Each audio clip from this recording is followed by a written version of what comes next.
अगं मधूचा काल फोन आला होता. मधू म्हणजे नयनची मैत्रीण, प्रेग्नेंट आहे ती. नयन म्हणाली की मधूला घरी केलेला केक हवा आहे तुझ्या हातचा, तो पण अय्यंगार बेकरीसारखा रवा केक. बरं, तिला तिची अट आणखीन एक होती की तिला घरी केलेला केक तर हवा आहे, पण तो विकत हवा आहे 1 किलोच्या प्रमाणात. ह्याआधी कधी आम्ही विकत असं कुणाला काही दिलेलं नाही आहे, त्यामुळं ते थोडंसं दडपण आलं. मग काय सुरू झाली आमची तयारी. काही गोष्टी आमच्याकडे होत्या आणि काही आणायच्या होत्या, ज्यामध्ये आम्हाला एक मोल्ड हवा होता 1 किलोसाठी. घरी होते पण ते लहान होते, म्हणून ना मग एक रिंग आणली आहे मी स्टीलची, जी आम्हाला लहान किंवा मोठी करता येत होती, ज्यामध्ये 1 किलोच्या प्रमाणासाठी ती योग्य होत होती. त्या रिंगला आम्ही मग मस्त असं ग्रीस केलं, त्याच्यावर थोडीशी पावडर वगैरे टाकून तयार केली ती.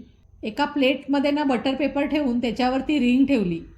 2 प्रकारचे बॅटर आपण रेस्ट करायला ठेवले होते, ज्यामध्ये एक होतं रवा आणि दही, जे मिक्स करून मी ठेवलं होतं, आणि दुसरं होतं साखर, तेल आणि मैदा. ते दोन्ही बॅटर एकत्र मिक्स केले, त्यामध्ये घरात असलेलं ड्रायफ्रूट्स आणि थोडीशी टुटी फ्रुटी टाकून एकत्र एकजीव केलं सगळं. त्यानंतर ते सगळं मिश्रण आहे ना, ते केकसाठी जो आपण मोल्ड तयार केला होता त्यामध्ये व्यवस्थित असं ओतलं. हे करत असतानाच एका बाजूला आम्ही स्टीमर प्रीहीटसाठी ठेवलं होतं, ज्या स्टीमरमध्ये नेहमी आम्ही इडली, ढोकळा किंवा ब्राउनीसारखे पदार्थ करतो. ते जाडबुडाचं आहे भांडं, त्यामध्ये वाळू किंवा काही न घालता ते भांडं प्रीहीटसाठी ठेवलं होतं. ते मस्त प्रीहीट झालं होतं. त्यामध्ये आम्ही हे केकचं प्लेट सेट केली, झाकण घातलं. बरोबर 40 मिनिटानंतर पूर्णपणे केक आमचा तयार झाला होता.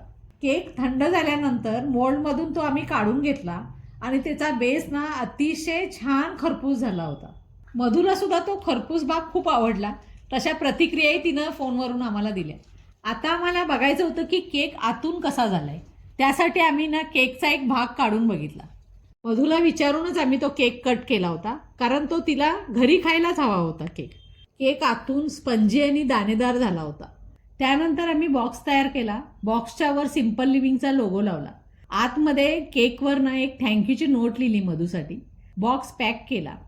त्यानंतर नयन तो केक घेऊन मधूच्या माही फॅशन ह्या बुटीकमध्ये गेली.